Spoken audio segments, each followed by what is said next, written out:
bienvenidos. Mi nombre es Iria Ortega y soy estudiante de dirección y he estado durante todo el proceso de ensayo haciendo mis prácticas en el bar que se traga a todos los españoles. Voy a empezar presentando, aunque ya los conoceréis, pero voy a presentar al equipo que hay hoy aquí.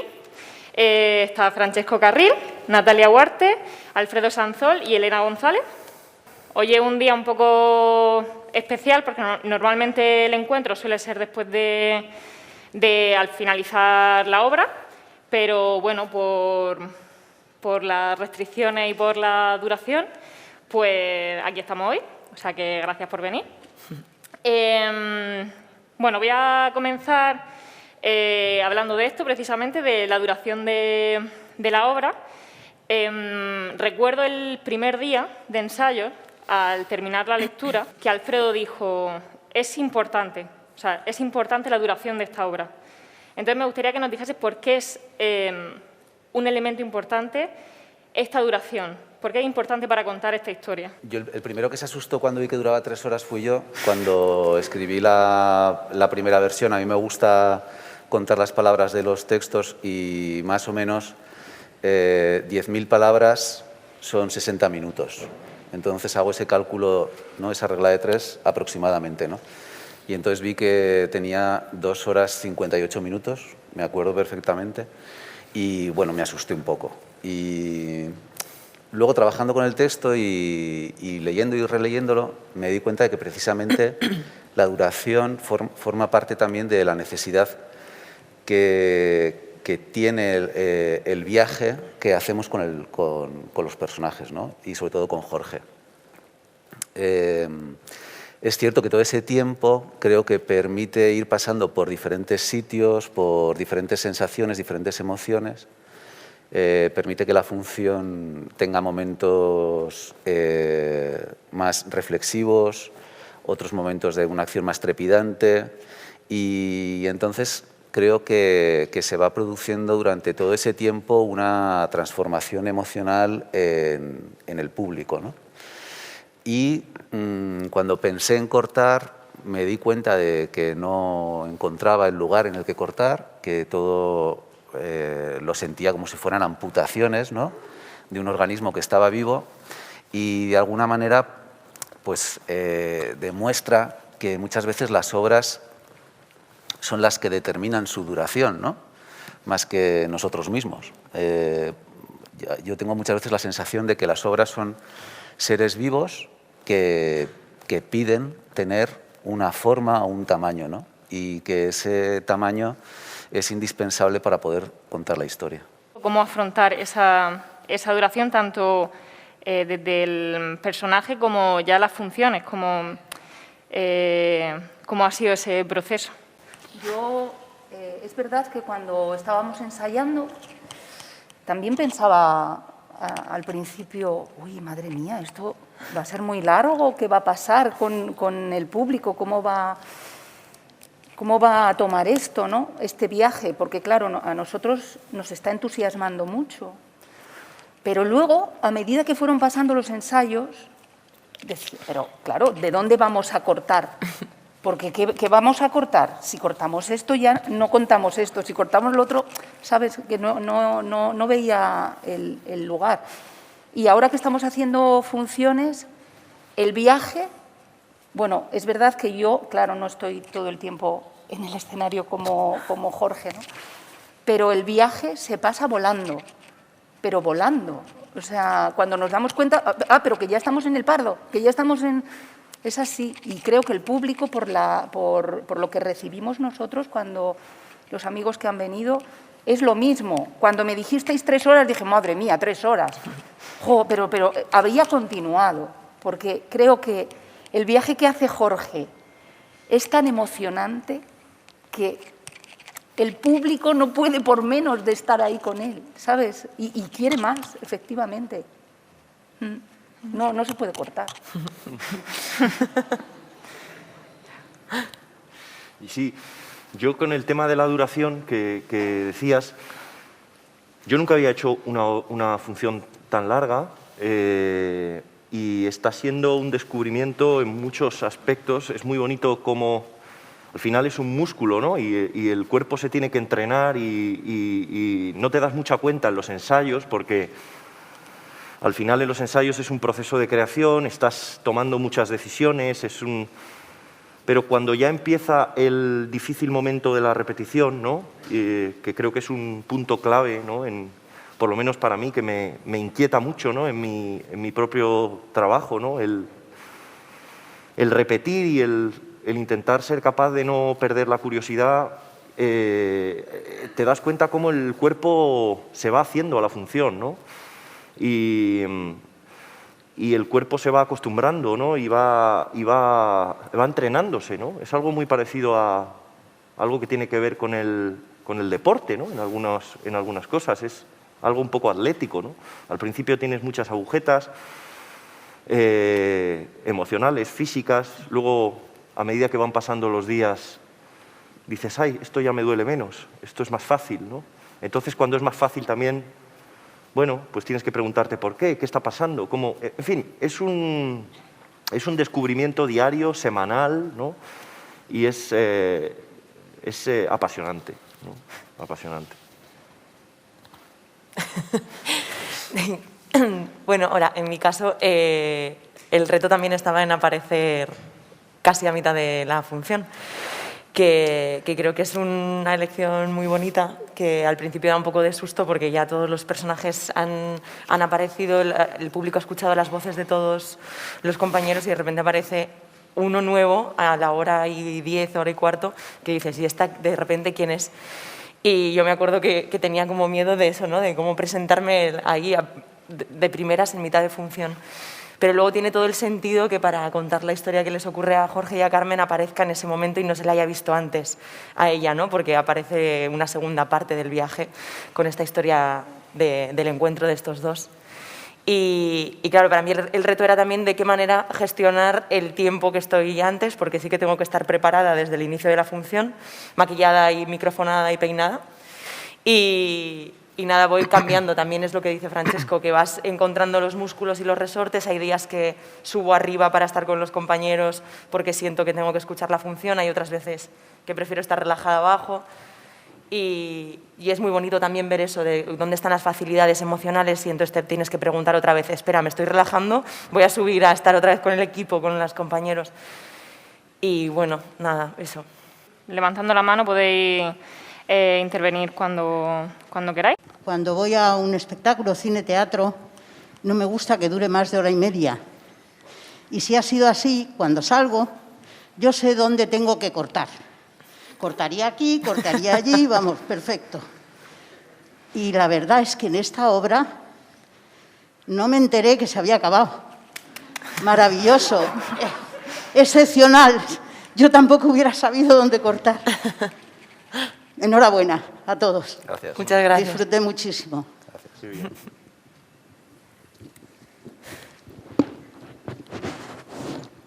Yo creo que lo de los cortes era una sensación que teníamos un poco todos y la llevábamos como en silencio, ¿no?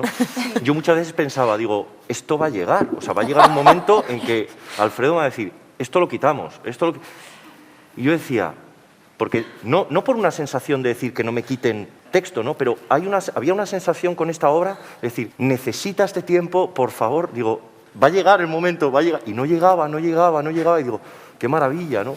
Es muy bonito, por ejemplo, al final de la función, ¿no?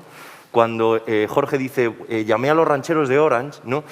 Que los rancheros de Orange han aparecido 2 horas y media antes, ¿no? Y realmente, gracias a ese tiempo, también se crea una perspectiva bonita con toda la historia. Es como volver al principio, ¿no? Y es muy emocionante que pueda ser en esa duración tan larga, ¿no? Bueno, era una apunte. Hola, ¿qué tal? Bueno, enhorabuena a todo el equipo primero. Gracias. Es verdad que está saliendo mucho el tema de la duración de la obra y yo creo que casi todos tenemos la misma sensación, es que se pasa el viaje volando. Y has dicho una cosa muy bonita, Alfredo, y es que la obra es un ser vivo. ¿Y en qué momento de la escritura sentiste tú como el corazoncito del ser vivo haciendo así? Dijiste, tengo algo. O sea, ¿cómo te fuiste emocionando tú? Cuando escribí el primer monólogo de Nagore, cuando Nagore dice, cuando arranco con la primera frase, cuando dice, ¿por qué es para mí un problema escribir la frase yo soy española? Ahí dije, vale, has sido valiente, ¿no? Y bueno, no estaba el argumento hecho ahí en ese momento, pero sabía que iba a entrar en algún tema que iba a ser importante, ¿no? La sorpresa fue cuando, porque claro, cuando yo escribí esto de Nagore, realmente yo pensaba hacer lo contrario de lo que dice Nagore, que eso me gusta mucho, ¿no?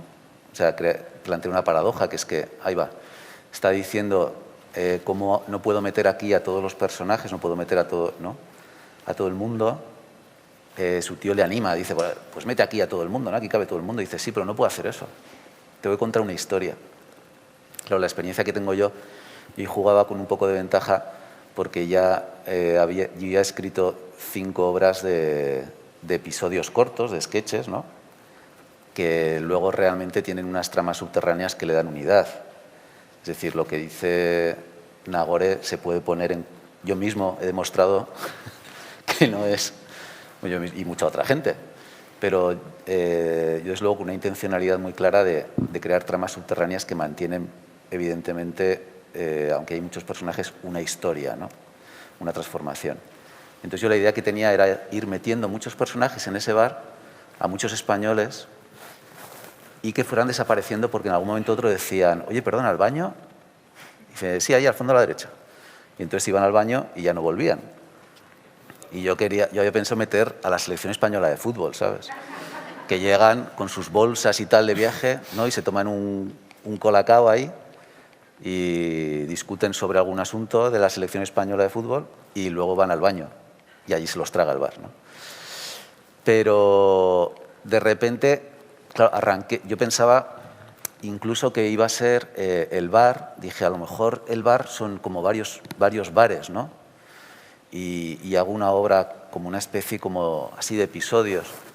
Y entonces apareció el personaje, la historia del rancho de Texas, ¿no? Me puse a escribir sobre un español que se va con 12 años al seminario. Que, bueno, claro, yo no pensaba en ir directamente a la historia de mi padre, sino en 1942... al menos en Navarra y en el País Vasco, era muy normal que fueran uno de cada familia. O sea, estaba hablando de la historia de miles de hombres, ¿no? Y bueno, y no de mujeres, también estaba el tema de las monjas, pero bueno, empecé con los chicos. Y bueno, dije, bueno, uno, claro, no pensaba que iba a ir al tema de mi padre, entonces conté el rancho de Texas. La historia del rancho. Ahí ya sí que dije, bueno, te estás metiendo aquí en el tema. Y entonces escribí la escena del rancho. Y porque mi padre, de toda la historia del bar, lo más fantástico es lo del rancho, ¿no? Y es lo único que es verdad. Que eso me ha pasado muchas veces. Que me dice la gente, ¿te gusta el surrealismo, no? Y digo yo, bueno, yo voy mirando por ahí por la vida y generalmente casi en mi obra casi todo lo que es más surrealista es verdad. Y luego ya a partir de ahí puedes escribir lo que quieras. Entonces él llegaba a casa diciendo, joder, y pensar que yo podía tener un rancho en Texas. Y le decía a mi madre, ¿tú un rancho en Texas? A ti un rancho te dura una semana. Y entonces nada, él nos contaba esto. Y ahí dije... Cuando acabé de escribir esto, era junio del 19. Y estuve pensando todo el verano, a ver qué hacía, ¿no? Y entonces me di cuenta de que, bueno, de que había llegado a una edad en la que la relación de empatía con la historia de mi padre, pues era muy grande. Yo dije, aquí hay un tema que él hizo que es épico, ¿no? Que es una persona se enfrenta al destino que le han marcado, ¿no?, de niño, se enfrenta a sí mismo y a la sociedad para crear una nueva historia propia, ¿no? Entonces esto, claro, es una narración brechtiana, ¿no? Que dice, bueno, es una declaración de intenciones acerca de la responsabilidad y de la libertad que tenemos a la hora de construir nuestra vida, ¿no? Muchas veces entregamos nuestra vida a las circunstancias, ¿no? Decimos, bueno, es que, claro, es que me saqué la plaza y aquí me tengo que quedar. O, no, es que me he casado y tengo una hipoteca. No, es que, ¿no? Y hay personas que dicen, hasta aquí hemos llegado, ¿no? Y ahora soy yo el que va a empezar a decir esto, cómo lo construyo, ¿no? Entonces me parecía tan importante contar eso, sobre que dije, venga, voy a contar esto. Voy a contar la historia de un cura navarro que se va a Estados Unidos y ahí ya los acontecimientos, los hechos, yo ya hablé con Francesco enseguida, le conté, yo creo que fue en verano, ¿verdad? Sí, como en verano, en junio. En junio, porque ahí lo decidí. Y me dijiste, sí, me contaste justo esto. Y no sabías mucho más. Y no sabía mucho más de cómo iba la historia, ¿no? Pero yo dije, enseguida pensé, ¿y quién va a hacer esto? ¿Qué actor? Yo acababa de trabajar con Francesco y con Natalia en La Valentía y dije, ostras, digo, pues Francesco, se lo voy a decir, ¿no? Antes de escribir la obra. Y le gustó, ¿no? Le gustó la idea y entonces a partir de ahí ya empecé a contar la historia de este hombre. Entonces, ¿qué es lo que no perdí de vista? Contar la historia de muchos personajes, es decir, alrededor de Jorge van apareciendo muchos personajes que van ayudándole, sobre todo. También tiene ahí sus oponentes, ¿no? Sobre todo al final. Y la obra se expandió. Este bar, que yo pensaba que iba a ser un bar en España, se convirtió en el bar de los españoles fuera de España también, ¿no? Y eso me encantó, ¿no? Porque creo que lo importante somos los españoles y no España. Porque España, ¿qué es? Sino los españoles, ¿no? No es importante Francia sin los franceses.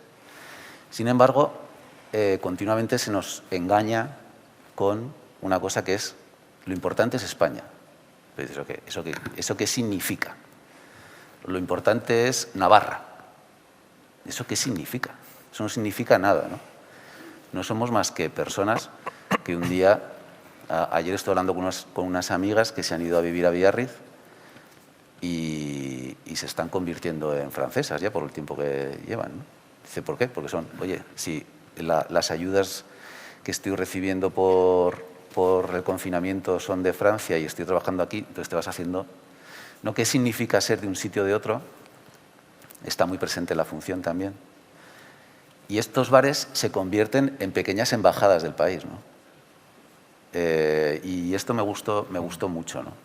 Claro, porque lo del bar nace de yo quería hacer una obra en un bar porque claro, el bar es una especie de metáfora del país increíble, ¿no? Joder, yo recuerdo, o sea, a mí, bueno, y eso que mi madre, lo de los bares tampoco la volvía muy loca, pero con mi padre nos íbamos a los bares, allí te sentaban, te ponían un pincho de huevo en la mano y una Coca-Cola y tiramillas, ¿no? Y ahí hemos estado metidos en los bares desde nuestra más tierna infancia. De hecho, los niños están metidos en los bares desde los carritos, que para algunas otras culturas les resulta llamativo, ¿no? Pero nosotros metemos a los bebés en los bares y ya está.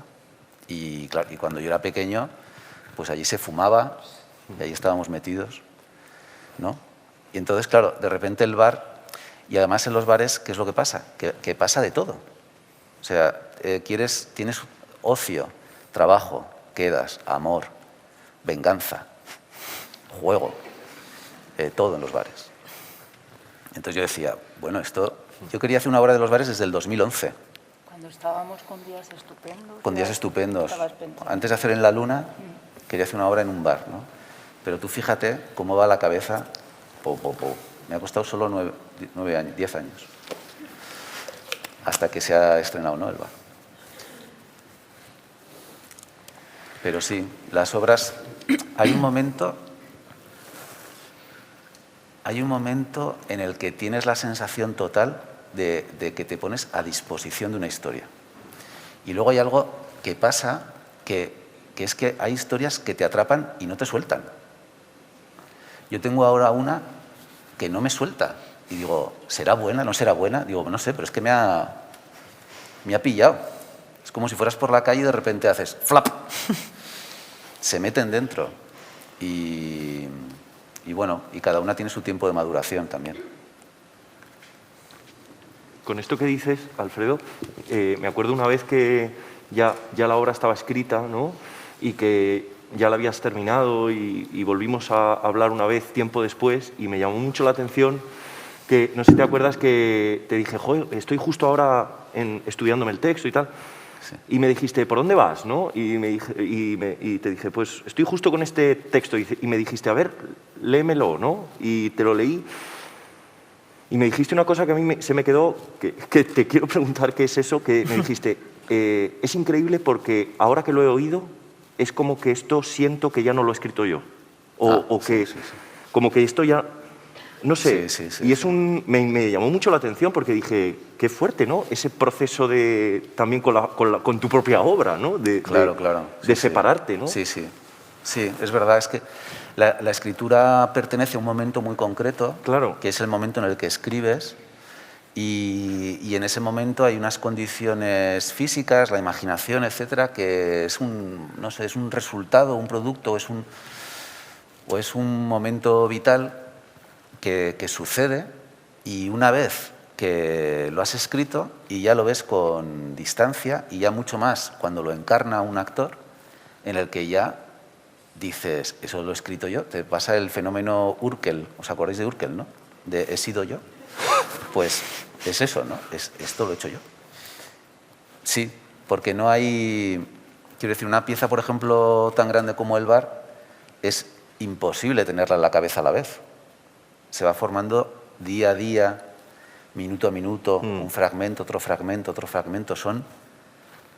Son años, son miles de horas, y luego cuando la ves concentrado todo en 3 horas, dices, ¿esto cómo lo he hecho?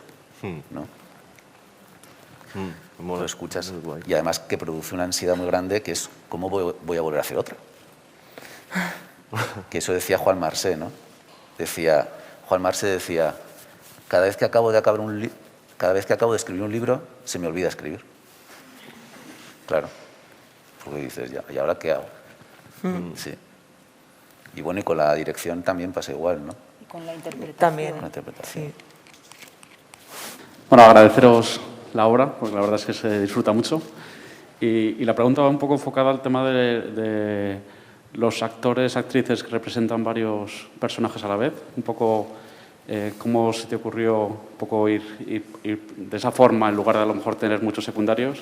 Y luego desde el punto de vista más de actor, actriz, pues cuando se representan varios personajes, un poco cómo hacéis para cambiar tan rápido de personajes y también de caracteres, de forma de actuar en tan poco tiempo, ¿no? ¿Qué es lo que hacéis un poco entre un personaje y otro para concienciaros de cambiar? Pues mira, a la hora de escribir para un actor muchos personajes es algo que llevo haciendo muchos años, que al principio nació de un tipo de escritura que hice, que eran con las piezas cortas que iban como Días estupendos y Pero no lo soy, delicadas, ¿no? Aunque me inventé un tipo de personaje que hacía que no se cambiaba de vestuario el actor, y entonces cada uno de esos personajes iban formando una especie de superpersonaje, ¿no? Que eran una especie de diferentes etapas o momentos de la vida de un personaje, ¿no? En estas piezas. Entonces, luego hay otra cosa que es diversión, que es que a un actor lo que más le gusta en el mundo es hacer muchos personajes, cambiarse, ¿no? Salir, jugar. y a mí también, me encanta eso. Y hay algo también mágico, ¿no? Decir, oiga, son solo 9, ¿no? ¿Quién era quién? ¿No? Eso me ha gustado también siempre mucho. Luego también hay una cuestión económica, ¿no? Que tiene que ver con... Aquí hay 50 personajes, ¿no? Y, claro, 50 actores no se podría, 20, 12... Luego salimos de gira, también hay una cuestión económica, ¿no? Pero bueno, la parte económica a mí siempre me ha disparado un poco la imaginación. La parte económica siempre está en cualquier producción. O sea, Spielberg tiene problemas económicos también, ¿eh? O sea, no existe ningún tipo de producción que haya dinero infinito, ¿no?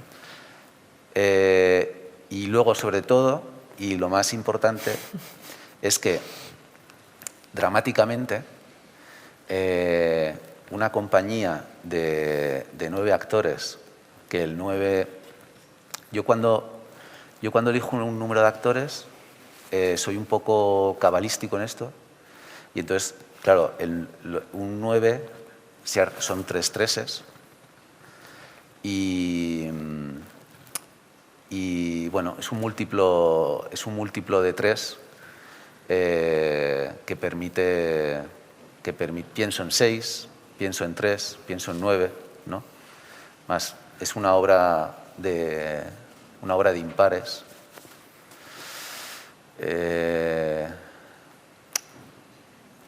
Que luego puedes equilibrar, 6 en escena, de repente genera un grupo, de repente aparece un 7. Bueno, son cosas que yo me hago en la cabeza, pero yo he escrito para 5, he escrito para 6, he escrito para 9. Todavía no he escrito para 4, no he escrito para 2. Hay números que por ahí están todavía bailando. Y es importante el 9 aquí.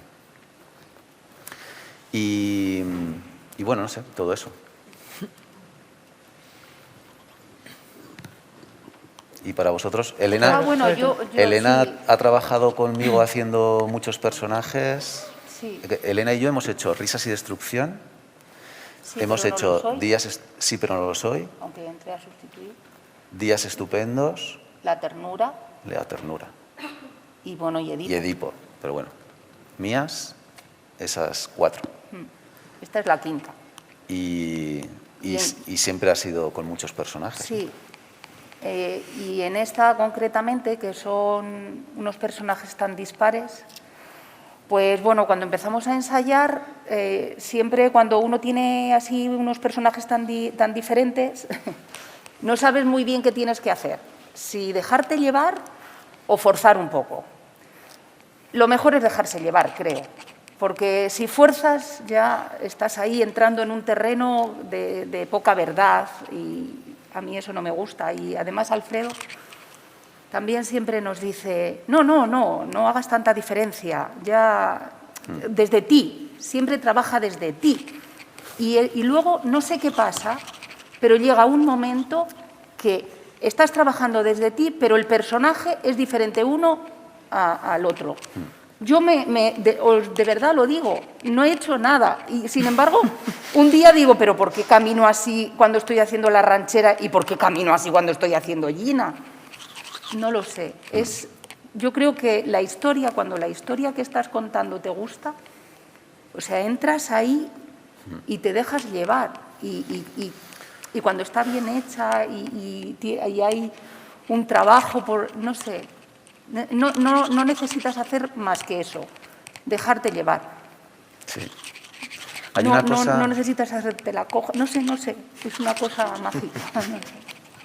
Hay alguien que está escribiendo con un mic, estáis amplificando una escritura o tachar o algo.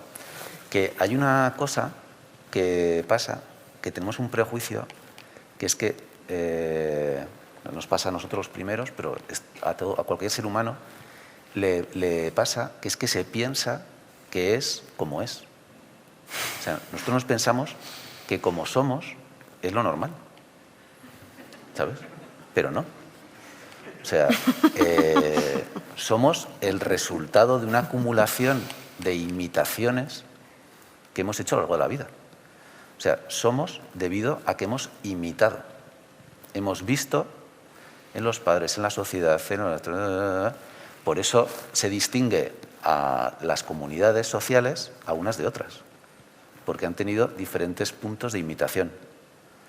Cuanto más permeables son las comunidades, más amplio es el grupo de imitación y entonces más se parecen, ¿no?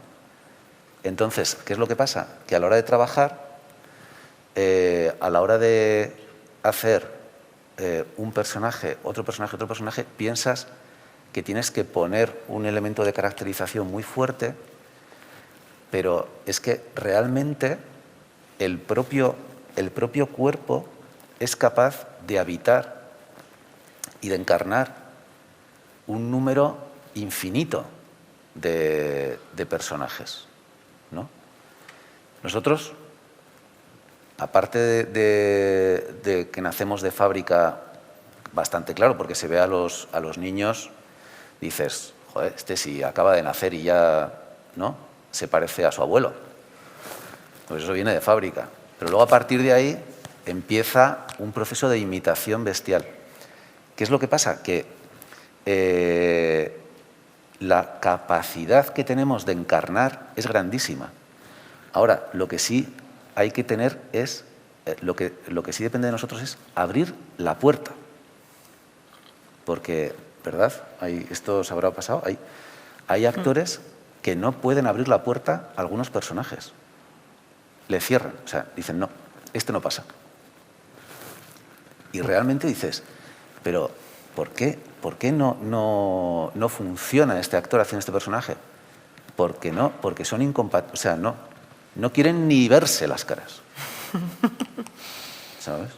Y eso es así. Eso es así. Y luego hay otros personajes que un actor hace, bueno, que pase.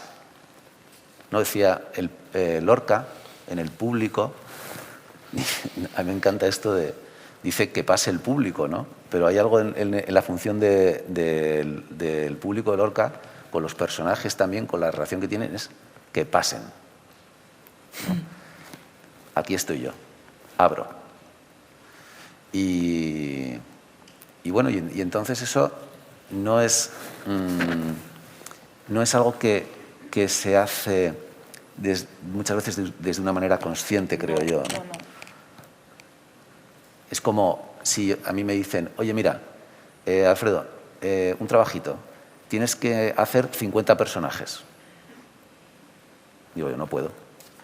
¿Cómo voy a hacer 50 personajes? ¿Cómo voy a crear 50 personajes en una historia diferentes? No puedo. Conscientemente no puedo. ¿Por qué surgen?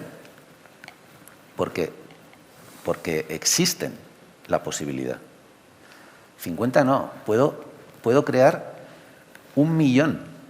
Lo que pasa es que no te entra en la cabeza que lo puedas hacer. Y a la hora de encarnar también, ¿no? A la hora de encarnar, podemos encarnar infinitos personajes. Ahora, hay personajes con los que somos incompatibles. O sea, por miedos, por rechazo, porque no entiendes. Porque, no sé, es una cosa muy curiosa eso. Una cosa que yo recuerdo verlo como... Claro, que estaba desde fuera, me acuerdo que estaba ahí abajo el primer día que entró vestuario, lo que estabas diciendo de que a los actores les gusta jugar. O sea, yo recuerdo ese día de ir viendo y otro personaje, que el cuerpo, ya solo con cómo ese momento de me ayuda y me pongo este vestuario y ya estoy jugando y había como un clic más a todo el proceso del trabajo del personaje. O sea, y recuerdo ese momento de uno y otro. Sí.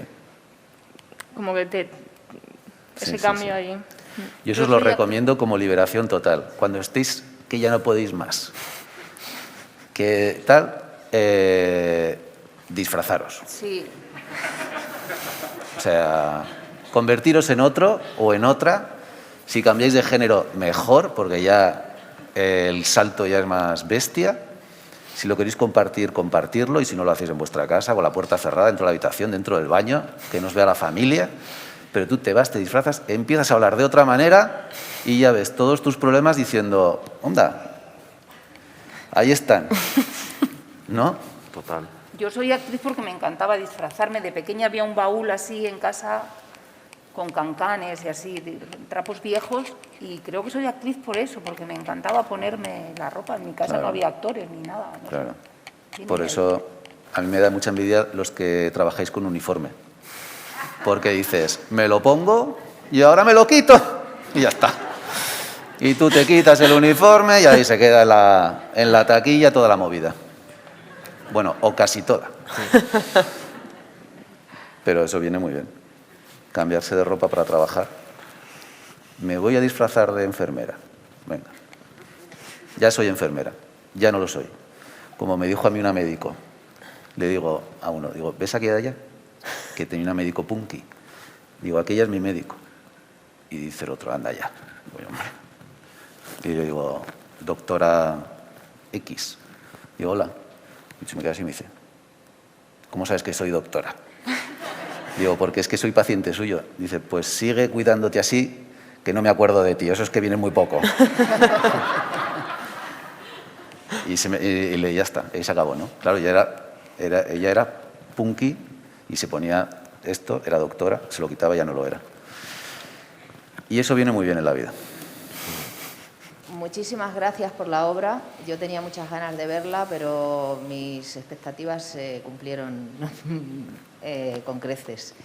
Y ahora que estáis hablando de toda la cuestión de los personajes, hay un tema que os quiero felicitar porque me parece que ha sido espléndido cada una de vuestras actuaciones. O sea, yo cada vez que voy a ver una obra hay algunos personajes que me parece que me gustan más, como está el trabajo actoral y tal, pero en esta obra ha sido algo que os felicito verdaderamente, porque además todo es el cambio de personajes, todo eso, pero Francesco también me parece que no decae en ningún momento.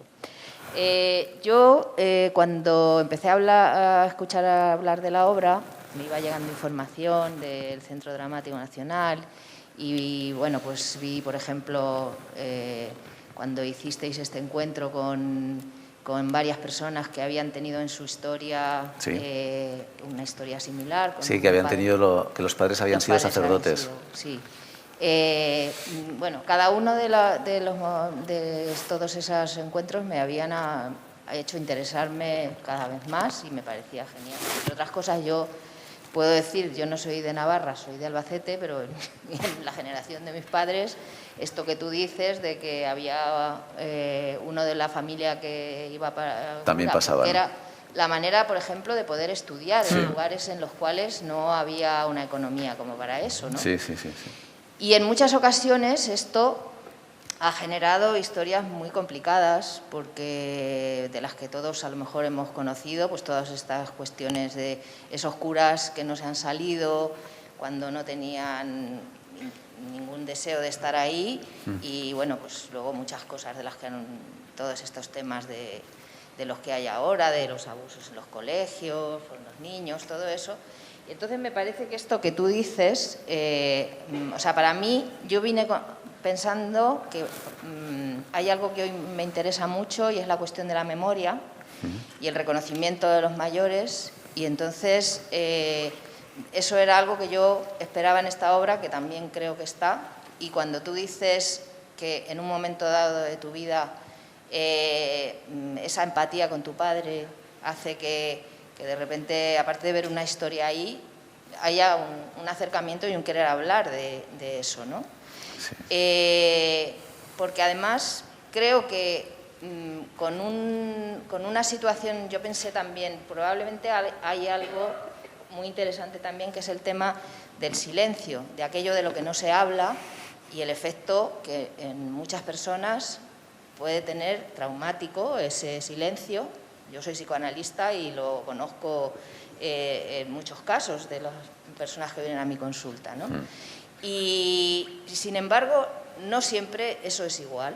O sea, aquí hay un silencio protector para, no sé, para que, por lo que tú cuentas, ¿no? Por parte de tu padre. Sí. Y con eso se pueden hacer muchas cosas. O sea, siempre está la libertad de elección. Tu padre pudo decidir cambiar su vida y creo que eso es algo muy importante poderlo transmitir, ¿no? Que uno puede elegir.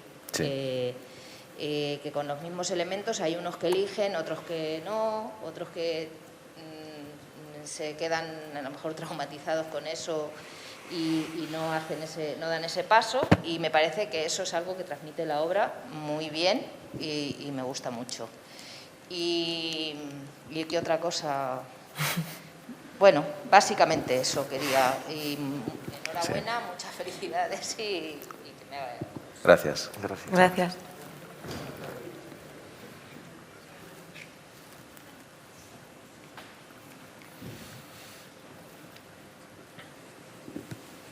Sí. Hola. Hola, buenos días. Bueno, primero enhorabuena por la obra.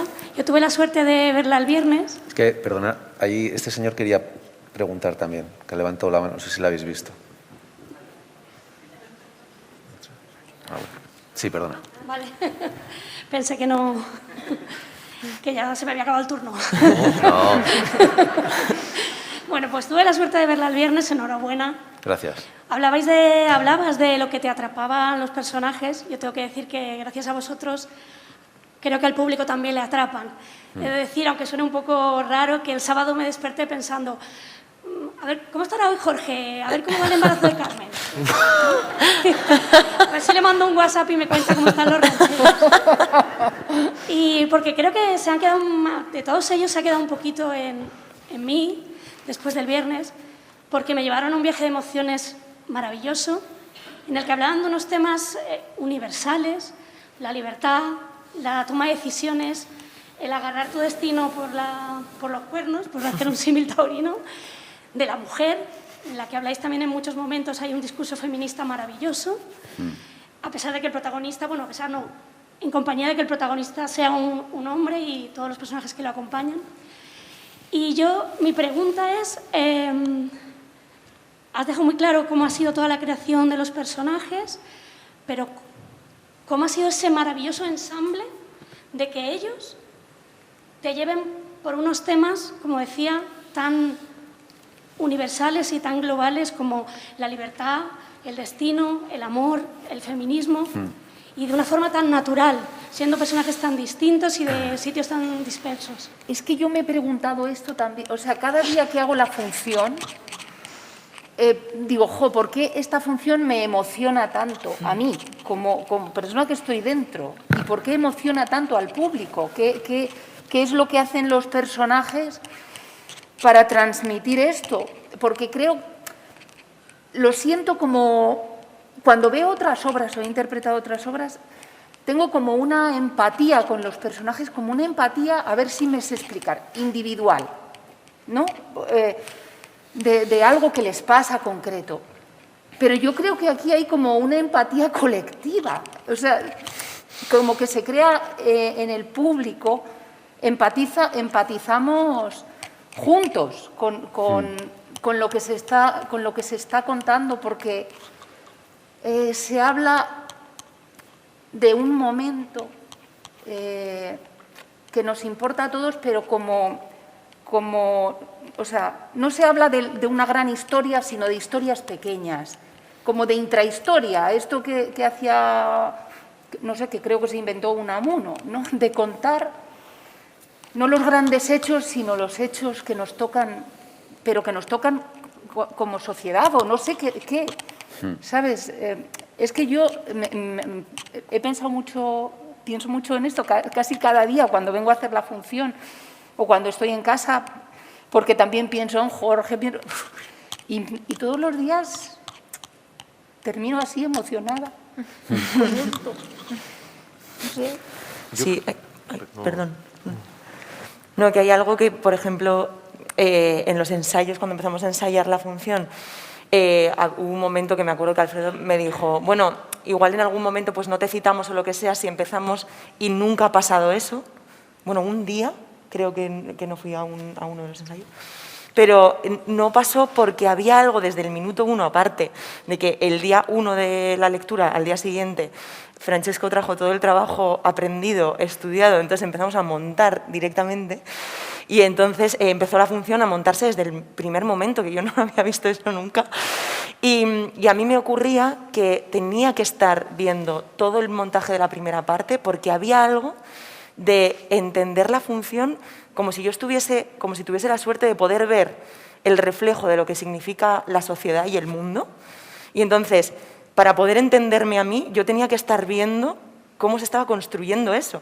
Y para poder entenderme a mí, para poder entender a Carmen y para poder entender lo que teníamos que contar. Había algo de un espejo tan grande del resumen de los distintos actores que somos todos en la sociedad que yo necesitaba estar ahí y creo que fue súper natural que todos, todo el tiempo, estuviéramos viendo los ensayos. O sea, no nos íbamos, queríamos salir de escena para ir a ver.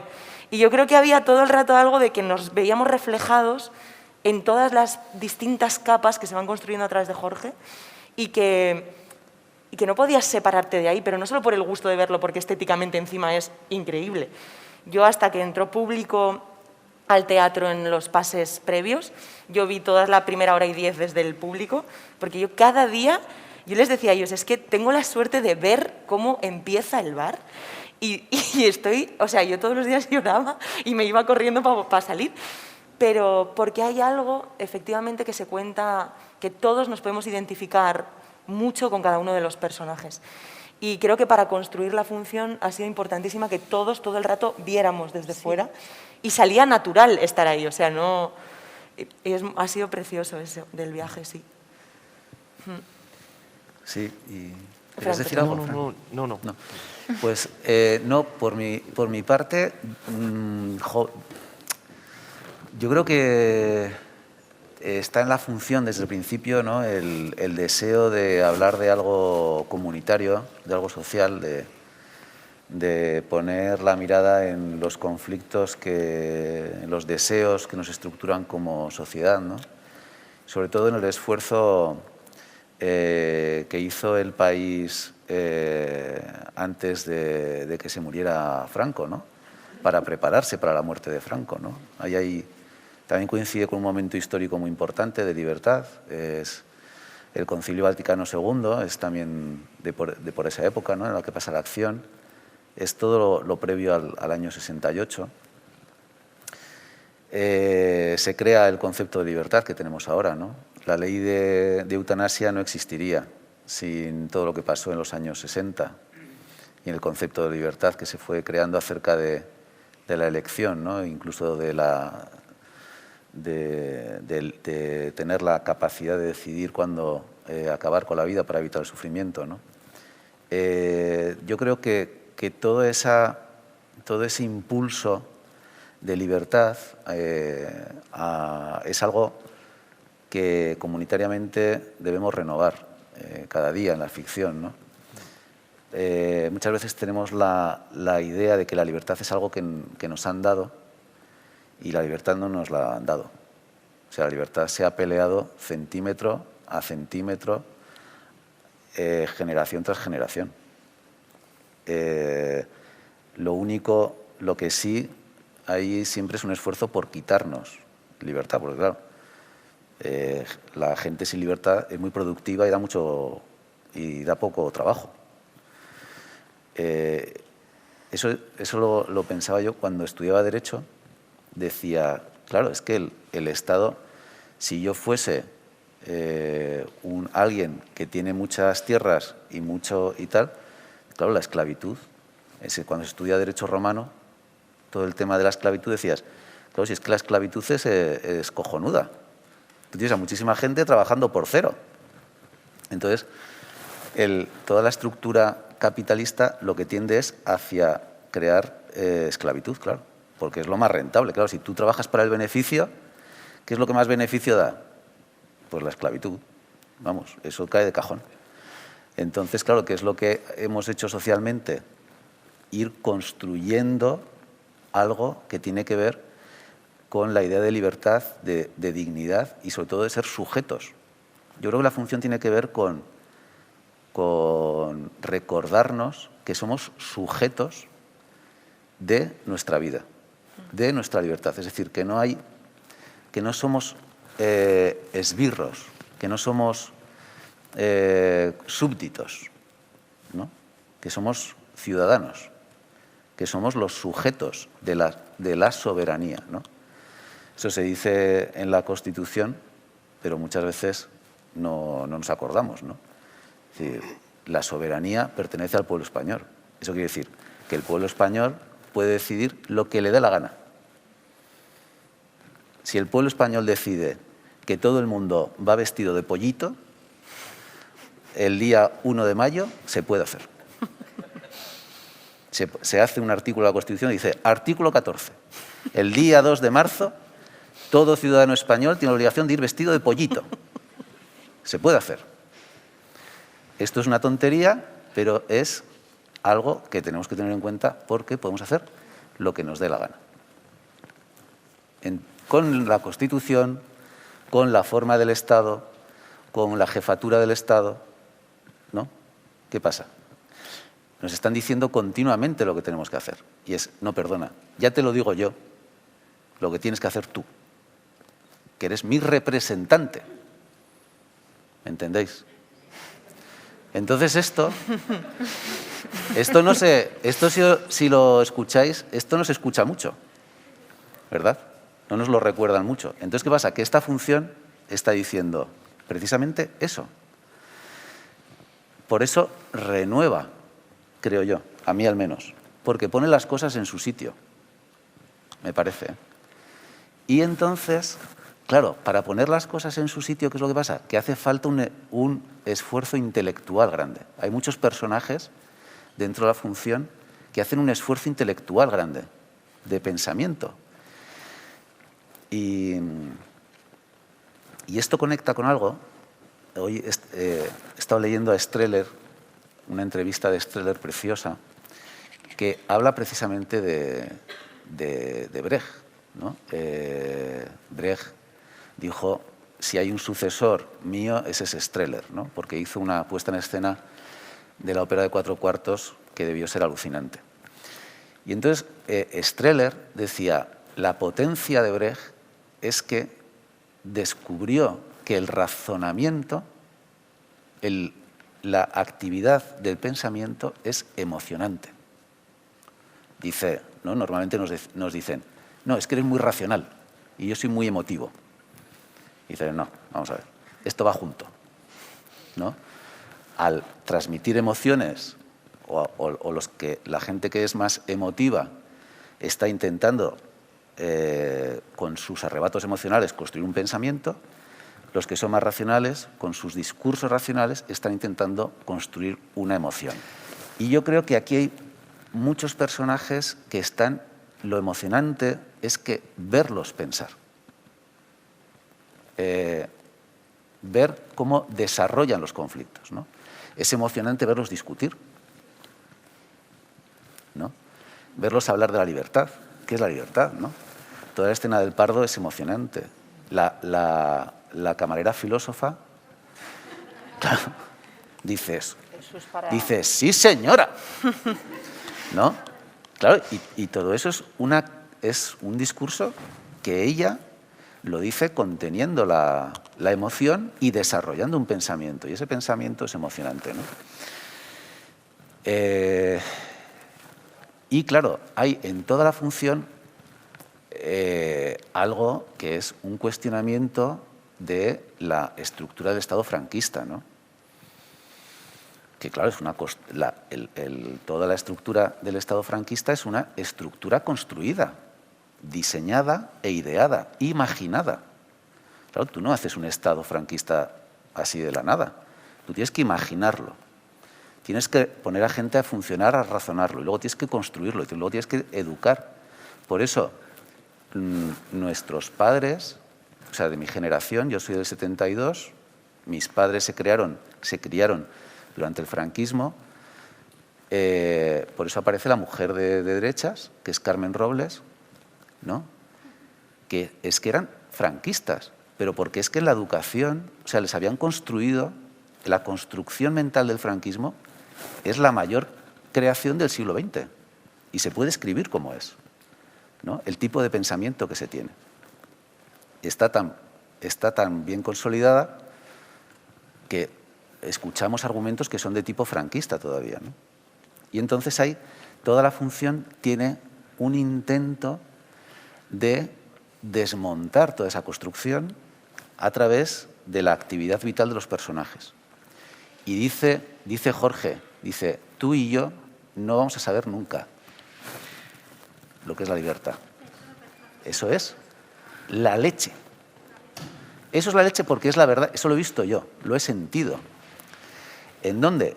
En la generación de mis padres, porque cuando todos hemos vivido en las Nochebuenas y en las a las familias las hemos visto totalmente desquiciadas intentando hablar de política, pero no sabían, ¿no? Incluso ahora en el debate público, político español, muchas veces tiene poco nivel porque existe una dificultad todavía por gran parte de la población de poder construir un razonamiento político sobre cómo organizarse. Y en el fondo de todo eso está el asunto de la libertad. Porque la libertad es un tema en el que uno se hace cargo de la libertad propia y, sobre todo, y lo más difícil, de la del otro. Es decir, ¿cómo consigue ese señor caminar por la calle? Porque yo no me tiro encima de él. ¿Puedo tirarme encima de él? Sí. ¿Lo hago? No. Claro, es una autolimitación, ¿no? Entonces, ¿qué es lo que pasa? Que tenemos la idea de que la libertad es solamente la acción desatada del otro y que nuestra libertad es nuestra acción desatada. Hay gente que dice, soy libre de poner la música alta y mi vecino tiene la obligación de aguantar mi libertad. Ese tipo de razonamiento es absolutamente la fuente del caos. El tipo de razonamiento de soy libre de poner la música alta y porque soy libre la pongo baja para que mi vecino esté tranquilo. Eso es el inicio de la democracia. Todo ese tipo de pensamiento, yo me crié en el coletazo del franquismo y de eso no se hablaba, ¿no? Entonces, claro, hay todo un asunto de la función que tiene que ver con, que está en el sustrato, ¿no?, de todo ese movimiento emocional de los personajes que tiene que ver, ¿y ahora qué hacemos? Porque ella dice, con la democracia llegará la guerra. Y fijaros que eso está en la base, muchas veces, de lo que nos mandan como por ahí abajo. Es como, esto nos va a llevar al caos. Esto nos va a llevar a la guerra. Dice, la democracia no lleva nunca a la guerra. Precisamente es una estructura creada para evitar la guerra. La democracia lo que lleva es a que sacas menos escaños de los que querías. Ahí lleva la democracia, nada más. Y ahí se acabó la discusión. ¿Dónde están tus escaños? Ras. No los tienes. Ahora para casa. ¿Quién está ahora? El que los ha sacado. ¿No? ¿Cómo no nos pasan por encima? Porque hay unos límites que crean las leyes. Todo eso está en la función, ¿no?, de alguna manera. Y entonces yo creo que eso es muy emocionante. El derecho es emocionante.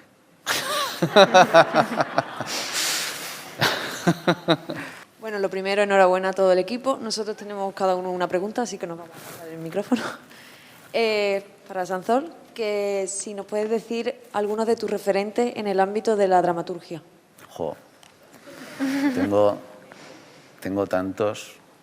Mira, a ver, esto, claro, dices que poco original, pero es que es la realidad. Yo me acuerdo de Shakespeare todos los días. Dices, ¿cómo pudo hacer tantas obras con todos esos personajes, con todas esas aventuras, con todas esas historias, con todo ese pensamiento, ¿no? Qué capacidad dialéctica. Luego Brecht. Esta obra está muy influida por Brecht, ¿no? También por Ibsen, por Peer Gynt, El viaje de Peer Gynt. Me han gustado siempre mucho las historias de viajes, de un personaje, ¿no? Edmond, de David Mamet, aunque son más cortos, ¿no? El viaje Coltés y Roberto Zucco, ¿no? Coltés, Roberto Zucco.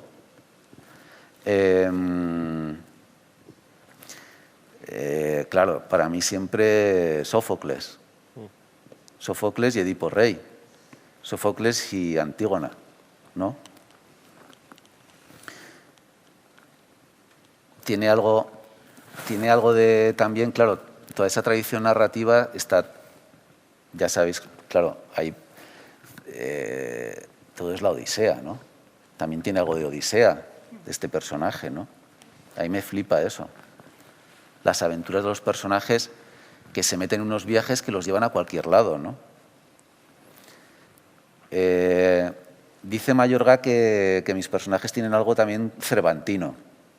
Decía Cervantes, me lo dijo Mayorga esto, yo no sé dónde lo... Creo que en el coloquio de los perros dice, hay que morder sin hacer sangre. Dice Cervantes, ¿no? De sus personajes. Y eso me gusta mucho, eso lo entiendo, ¿no? Creo que hay que hablar de todo sin hacer sangre. Porque no, el asunto es mantener, sobre todo, crear. La gran dificultad es crear la convivencia. Ese es el esfuerzo que más imaginación requiere, el desafío mayor, ¿no?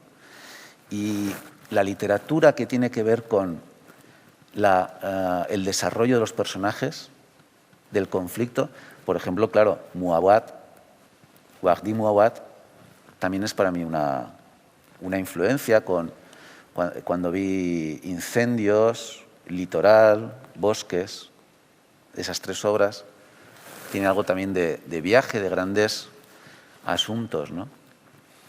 El sentido del humor, claro, Luces de Bohemia. El sentido la manera que tiene Valle Inclán, ¿no? De crear los personajes, aunque es mucho más sarcástico a veces, más oscuro, pero me gusta mucho.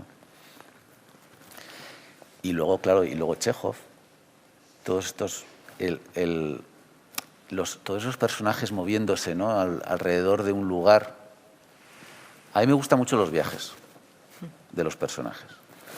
A mí me gusta que las obras, por eso hay una idea, a veces la gente que no conoce mucho el teatro tiene una idea del teatro que es que pasa en un salón, ¿no? Y yo todas mis obras están llenas de viajes, de carreteras, porque es que el teatro precisamente lo que te permite es contar todo eso, ¿no? El teatro es el lugar de las 1000 localizaciones y eso me encanta, ¿no? Y luego, claro, y me encanta Woody Allen. Yo iba cada año, estaba esperando la película de Woody Allen así. De hecho, yo tenía la idea de escribir una obra al año por Woody Allen, que decía, yo escribo una obra al año. Y le preguntaron, ¿y por qué? Dice, hombre, porque quiero escribir una obra buena y cuantas más escriba, quiero hacer una película buena y cuantas más haga, más probabilidades tengo. Pues yo pensaba lo mismo, ¿no? Digo, bueno, a ver si hago una obra buena. Entonces tengo que escribir mucho, ¿no? Azcona, para mí es una influencia muy grande, ¿no? El otro día estuve viendo con los niños La Escopeta Nacional, que es de Azcona y de Berlanga, y ayer los niños le contaban unas amiguitas. Y entonces hay un marqués que le corta los pelos del coño y las niñas. Y le dice una amiga de mi hijo, me dice, a ver qué películas les pones a tus hijos. Digo, no, es que La Escopeta Nacional es un clásico, ¿no? Y esta función a mí me lleva mucho a ese cine. Es claro. Muchísimo. Todo eso es impresionante, ¿no? El Pardo. El Pardo, sí, todo eso. Y Roma. Roma. Bueno, ya ves. Claro, aquí, por ejemplo, cuando pensé en Roma, digo, Roma. ¿Y entonces qué pasa? Que viene como un torrente todo el cine italiano. Así, ¡boom! Y entonces, pues aparece El ladrón de bicicletas y aparece, yo qué sé, 1000 películas. Verano de Ferragosto, Pranzo de Ferragosto, Sí. ¿no? Aparece Roma, ¿no? Y entonces aparece Gina y aparece, no sé, es una cosa que las influencias, sobre todo hay algo que creo que es real, que es que nos influye lo que menos esperamos. También es cierto. Nos influye lo que menos esperamos. Hay cosas que dices, anda. Y luego que nos influyen, por ejemplo, a un escritor le ha influido mucho otro. O sea, por ejemplo, a mí me ha influido este. Yo soy este. A mí me ha influido este. Yo no conozco a este, pero este ha influido a este. Y entonces cojo y yo estoy escribiendo como este, Sí. sin conocerlo. Eso es alucinante. ¿Eh? Claro. De Filippo, claro que sí. La grande magia, ¿no? Todos esos personajes ahí metidos en el balneario. Y estas cosas. Y luego, y Pirandello también, claro, con toda su capacidad mental. Es verdad. Ese gran desarrollo. Pirandello tiene un ensayo que se llama El humorismo, que a mí me ha influido mucho, que hace una distinción entre lo cómico y lo humorístico. Y dice, el humor no existe sin la empatía. Sin la empatía. Claro. Y entonces, eso a mí siempre, nunca me acababa de reír yo con las cosas en las que veía que el que se ríe se pone muy por encima de... Quiero decir, creo que tiene que ver también con la parte cervantina, ¿no? A mí Cervantes me alucina también por eso, porque cuando haces sangre entras en la destrucción. Porque lo más divertido del mundo es imitar a alguien, reírte de alguien y empezar a descubrir que de lo que te estás riendo de él es lo mismo que compartes con él. Y empiezas a reírte de ti, que es lo interesante. Pero ¿qué es lo que pasa? Que mirarse a uno mismo es muy complicado, ¿no? Entonces te tienes que hacer así y no te ves el culo. Entonces, para verte el culo, necesitas ver el culo de los demás. Dices, creo que detrás debo llevar algo parecido a eso.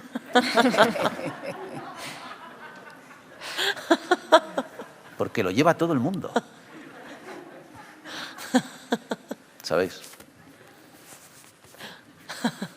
Realmente mi pregunta iba ligada a la suya, que iba a ser hasta qué punto de esos referentes veías tú reflejado en esta obra, pero es que la has contestado. Porque de hecho, yo estaba pensando, cuando vi la obra, reflexionando, veía claro ese camino del héroe que se ve claramente, ¿no? Las diferentes historias por las que va pasando, veía algo muy cinematográfico también, pero de cine que a su vez es muy teatral. Entonces, claro, has mencionado a Woody Allen, has mencionado La Odisea, o sea, has mencionado todo lo que yo digo, vale, ya me hago a la idea, así que sí. Nada, o sea, enhorabuena por el trabajo. Gracias. Y ya está. Gracias. Hola, buenos días. Habéis hablado de cómo escribiste la obra, de cómo seleccionaste por lo menos al protagonista principal. A mí lo que me interesa es cómo lo situáis luego en el escenario, porque para quienes no conocemos nada de cómo funciona el teatro por dentro, sí. Lo llamativo es que empezamos en este bar y de pronto empieza a cambiar todo, y me interesa también cómo los actores, igual es una estupidez, pero el hecho de mover los escenarios con vuestras propias manos, ¿qué efecto tiene en vuestro trabajo y en vuestros personajes?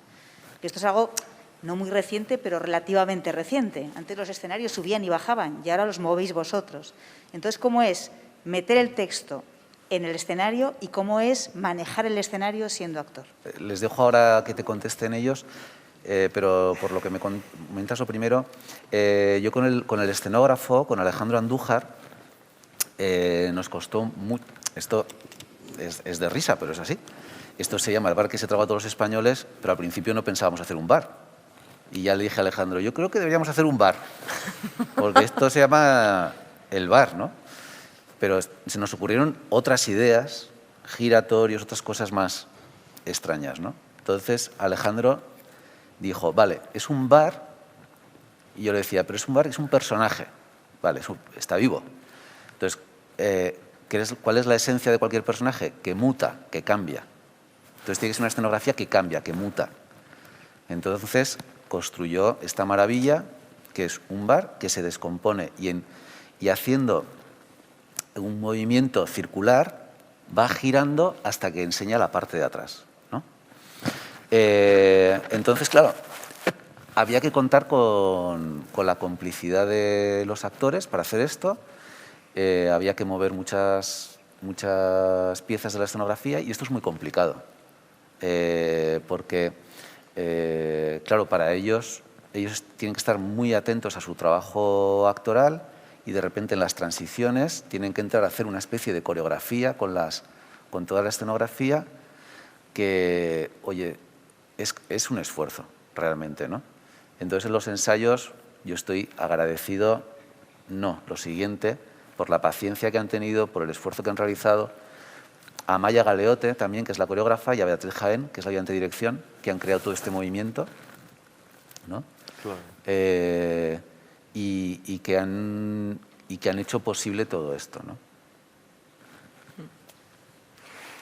Yo creo que es algo también bonito porque nos ha unido mucho como grupo, ¿no? El hecho de tener que estar, ¿no? Como elenco, como compañía, ¿no? Es un trabajo también de mucha coordinación, de mucha precisión, ¿no? Y eso creo que ha sido una cosa interesante para crear compañía también, ¿no? Y luego es que el espacio, claro, es todo, ¿no? O sea, el espacio es muy importante y en el trabajo, por ejemplo, yo estoy muy obsesionado con el espacio ahora, en el trabajo, ¿no? El espacio está ahí antes de que lleguemos nosotros, los espacios existen, los espacios limitan, los espacios están todo el rato diciéndote que no, porque no puedes atravesar una pared, porque no puedes moverte de una determinada manera.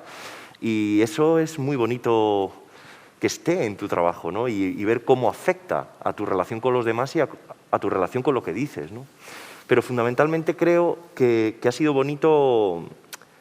A mí me alegra que seamos nosotros, ¿no? los que movamos este bar como casi una cabeza que piensa, ¿no? Y una cabeza que va, a veces, no sé, tenía la imagen que muchas veces podía ser la cabeza de Jorge, ¿no? A veces, y cómo viaja, cómo se mueve, ¿no? Y a mí me gusta mucho esa imagen y pensarlo así. Y creo que como compañía nos ha unido mucho, ¿no? Porque nos hace ser precisos y nos hace estar todos a una, ¿no? Bueno, y tuvimos la suerte de poder trabajar con la escenografía pronto. Desde el principio. Entonces, sí. Claro, hubo algo ahí maravillosísimo vamos, es que, ¿no? Y con los técnicos también del teatro facilitando ese momento de los movimientos con las marcas. Entonces, al asumirlo desde el principio, dentro de ti, con Amaya, el trabajo que hizo Ibea, hay algo coreográfico que casi también aparece el cuerpo de los personajes mientras las transiciones. A mí me ayuda a veces porque como tienes una resistencia, a veces también trabajar con el cuerpo y con algo, como dice Francesco, también que tienes una oposición, a veces aparecen posturas que igual no son tan precisas cuando estás actuando. Y de pronto yo me doy cuenta que en los cambios de transiciones voy pues no sé, del pardo al ginecólogo, por ejemplo, y cómo recojo esas cartas, cojo las copas, me coloco, yo ya estoy como yéndome a cómo está el cuerpo de Carmen para entrar a decir estoy embarazada. Entonces, encontrar eso, ¿no? Cómo empujas una y cómo se mueven los tacones, ha sido muy bonito también para el propio trabajo físico de... Y la música, ¿no? Y con que la ha música, hecho Fernando, bueno, claro. La música es de Fernando Velázquez, Sí. que está muy presente en todas las transiciones y todos los temas son originales. Porque claro, la música aparece y me dicen, ay, ¿dónde has sacado esas canciones? Es que es toda compuesta nueva para la función. Es impresionante, la tenéis en la web, si la queréis escuchar otra vez. En la web del Dramático, si entráis en el bar, está la música abajo, ¿no? Fernando Velázquez ha hecho un trabajo alucinante creando esas canciones. Lo ha hecho, bueno, y ha hecho las letras también, y imitando estilos de la época, pero bueno, ha hecho unos temazos increíbles. Y toda esa música también se ha generado porque necesitábamos hacer transiciones que fueran espectaculares, ¿no? Yo quería que el público, al ver moverse la escenografía, sintiera el disfrute de la escenografía con la música, de toda esa coreografía, ¿no? Es que es como bailar, no en la escenografía, sino con la escenografía. Es como un baile todo el tiempo, se va moviendo y es, la verdad, que no es difícil, ¿eh? Te pone en un sitio, pero para bien. Y todos los días hay algo, claro, vas teniendo tiempo y nos pasa, ¿no? Lo comentábamos ayer, que al principio hay tanto movimiento también y tanta cosa que no te da tiempo dentro de escena a fijarte en compañeros lo que están haciendo hasta que no llevas unas funciones y te atreves a mirar desde otro lado, lo de mirar el culo del otro también. Sí, que es verdad que en escena a veces al principio estás como un poco dentro y en la fiesta ya nos vamos mirando todos más. Y yo ayer, que coloco las mesas por detrás antes de salir a Roma, antes de que aparezca Chistorro, claro, fui consciente de cómo pasan todos los compañeros por las puertas mientras se mueve. Claro. No lo había visto. Es y de repente precioso.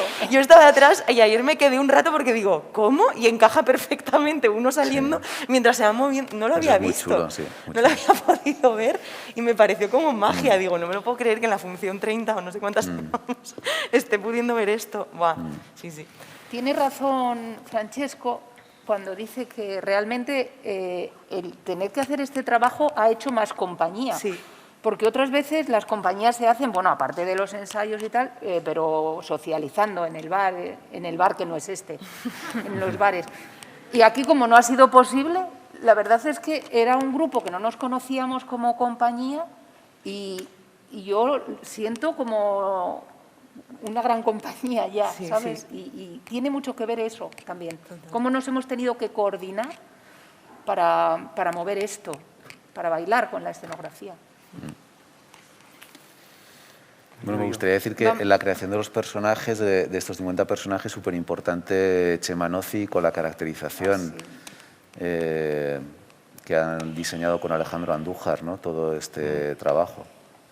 Y la luz de Pedro Yagüe, también importantísima a la hora de hacer todas las atmósferas y también todos estos cambios de los que estamos hablando en las transiciones, ¿no? Todo el equipo artístico para mí es, bueno, es esencial, claro. Tenía dos preguntas, una ya prácticamente ha sido contestada. Bueno, a lo largo de la obra efectivamente se ve la evolución de Jorge Arizmendi, pero me llamaba mucho la atención pues, lo que ya habéis comentado de que se ven, no sé si llamarlo diferentes estilos, pero en la primera parte pues es quizá más surrealista lo que comentabas del ranchero, de la fiesta con Martin Luther King y aparece el disfrazado de Baltasar, todo esto, y eso ocurre en Estados Unidos. Luego llegamos a España y de repente el discurso es mucho más político de las dos Españas tal, y luego en Italia con Chistorro y con todo lo de tal, es como mucho más arrebatador. Entonces me llamaba la atención que cambiara el estilo en función del país. Entonces, nada, pero ya pues... Sí, es verdad, eso es así. No lo he calculado, pero la propia... Es verdad, al ir a aterrizar, a contar una determinada atmósfera, esa determinada atmósfera crea también, necesitas una forma diferente, ¿no? Sí, sí. Y a veces pasa en en una misma escena, por escritura, que venimos de una escena absolutamente, aparentemente más cotidiana y de repente aparece lo poético, ¿no? Sí. Eso es un tema, ¿eh? Sí. Eso podríamos hablar de cómo... Eso a mí me ha hecho pensar, eso justo en la función, de cómo me relaciono yo con lo poético en la vida. Sí. Y cómo entra lo poético de repente sí. y cómo hacerlo, que es un temazo. Sí. A lo poético no... Lo poético debemos hacer el esfuerzo de meterlo. Es decir, no existe la poesía y la vida, no existe el arte y la vida. Es decir, la propia acción de vivir la tenemos que convertir en un hecho artístico. Y dice la gente, ay, es que yo no soy artista. Dices, sí, en cuanto transformas tu vida en algo que la trasciende, que va más allá, en cuanto le das una forma consciente a un gesto, a un acto, a una palabra, estás creando algo. Y esto es alucinante, porque si vosotros vais a abrir el botón del metro y en lugar de hacer pom pom, haces... No lo ve nadie, pero tú ya haces. Y dices, ahí queda eso. ¿Entendéis? Y ya estás... Lo que dice la camarera en su Sí, monólogo. claro. Hay que tener cuidado con la vida para hacer Claro. que lo cotidiano tenga poesía. Claro, y eso es... y eso también tiene que ver con la libertad.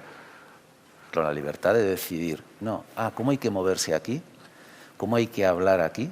Voy a cambiarlo, voy a sublevarme, voy a ser más irónico, voy a ser más suave, voy a ser más amable, ¿no?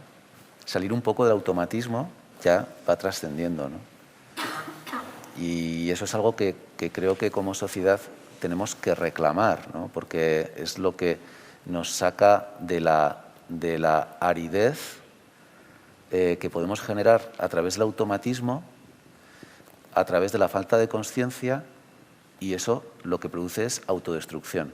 Es una mirada hacia nosotros mismos en la que empezamos a pensar que somos feos, que somos estúpidos, que somos torpes, que somos agresivos, que somos metepatas. Y dices, bueno, vale, ya lo has pensado. Y ahora empieza a transformar la realidad, haciendo cosas que le dan un sentido, ¿no? Y entonces a partir de ahí empieza la actividad poética. Por eso no puede ser que nos saquen de las experiencias, es decir, la experiencia artística de compartir con alguien una canción, o de cantar con alguien, o de imaginar una historia, o de imaginar una posibilidad. El arte casi siempre tiene que ver con que la realidad tiene una forma, y al imaginar una realidad de otra manera necesitas un ejercicio de análisis, un ejercicio de imaginación y un ejercicio de creación de una nueva realidad que al principio es imaginaria, pero que es transformadora, ¿no? Y eso se puede hacer, y lo debemos hacer cada día, con los amigos, en el trabajo, tal, ¿no? Porque si no, las conversaciones se convierten en automáticas, ¿no? Y entonces vas a los mismos temas, vas a los mismos tópicos, te marcan las conversaciones. Si os fijáis, yo a veces en las entrevistas tengo que decirle al periodista, vamos a hablar de lo que a ti y a mí nos interesa, no de lo que le interesa a la agenda política o informativa de cada día. Porque entonces nos marcan la conversación. Y es el primer acto de libertad y el primer acto casi subversivo es determinar nosotros la conversación que nos interesa. No me interesa esta parte de la actualidad. Si os fijáis, muchísimas veces la actualidad no es demasiado interesante. Dices, sí, este ha dicho el otro ha dicho esto, este ha hecho esto y esto ha hecho lo otro. ¿Cuál es el misterio? Ninguno. Es un ruido. Y entonces, claro, nosotros, si yo determino con Elena crear nuestra propia conversación, esa conversación se convierte en un hecho artístico. porque no es automático y no viene determinado por una imposición superior. Y ahí empezamos, y entonces introducimos la ficción también, la convertimos, el ser espectador es un hecho artístico, es un hecho de creación. Por eso hay que tener cuidado también, como dice la cámara filósofa, hay que tener cuidado porque si no entras a consumir ficción. Y la ficción, oye, si consumes ficción, al final no te enteras ni de lo que ves. ¿No? A mí, no, realmente dices, al final acabas convirtiendo la ficción en una especie como te conviertes en una especie de drenador, de piscina de drenaje, ¿no? Que te meten así ficción y haces... Y lo que se te quedan son residuos en el cuerpo. Dices, si no me he dado tiempo a procesar esto, ¿no? Y una pregunta que tenía más a nivel actoral, bueno, como estudiante de interpretación me interesa mucho. Bueno, habéis hablado de la dificultad que tienen los actores que hacen más de un personaje para entrar, salir, estar constantemente cambiando de registro. En mi caso la pregunta va más orientada a Francesco, que me parece que el personaje que haces a nivel corporal es bestial, el gesto que tienes de tocarte los ojos todo el rato, tal... eso se construye, es una labor de investigación, de exploración a lo largo de los ensayos, es una propuesta que traías a lo mejor tú más en firme cuando te leíste el texto por primera vez. ¿Cómo es ese proceso de creación de un personaje tan genuino? Así por hacerlo, decir cosas, para hacerlo breve, yo estuve como 2 meses estudiando solo el texto. Fueron 2 meses solo exclusivamente de memorizar. Memorizar de una manera muy automática, porque a mí es un proceso que en general me aburre bastante, la memorización, y soy muy impaciente. Entonces estuve 2 meses. Después, todo para mí ocurre en los ensayos. Entonces yo voy a ensayar y miro a quién tengo enfrente e intento estar lo más abierto a lo que pase, ¿no? Intentar llevar un poco preconcebido, ¿no? Yo pienso que, en general, como si hacemos un recorrido muy rápido de las técnicas interpretativas del siglo XX, creo que, en general, todas nos enseñan a veces a saber demasiadas cosas, ¿no? Y a saber muchas cosas sobre los personajes, y creo que en la vida sabemos muy poco. Entonces, creo que ese no saber deberíamos darle cada vez más hueco al trabajo. Que puede parecer, cuando hablo de no saber, como darlo a la suerte y a lo caótico, pero no. Es estar abierto a saber cada vez menos, a quitar más muebles de la habitación y a quedarse con 2 cosas, ¿no? Eso me obsesiona mucho y lo hago mucho. El cuerpo, el trabajo del cuerpo, es algo que se me ha dicho bastante por la función, pero es algo que yo tengo absolutamente... Es desconocido para mí. Yo no sé lo que hago con el cuerpo. Esto es verdad y es cierto, porque en general, en mi vida de estudiante, cuando estaba en la escuela, era mi punto más débil. No me gusta mucho bailar, la danza. Entonces es algo que inconscientemente he ido diciendo, bueno, y dándole mucha más importancia al texto, ¿no? Que es a mí lo que realmente me ayuda a abrir mi inconsciente, las palabras que digo.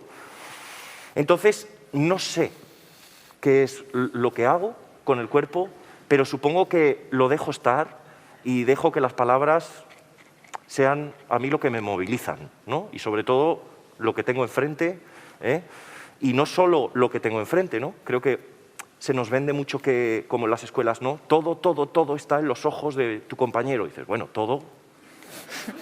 No, también está el espacio, también están los objetos, también estoy yo, ¿no?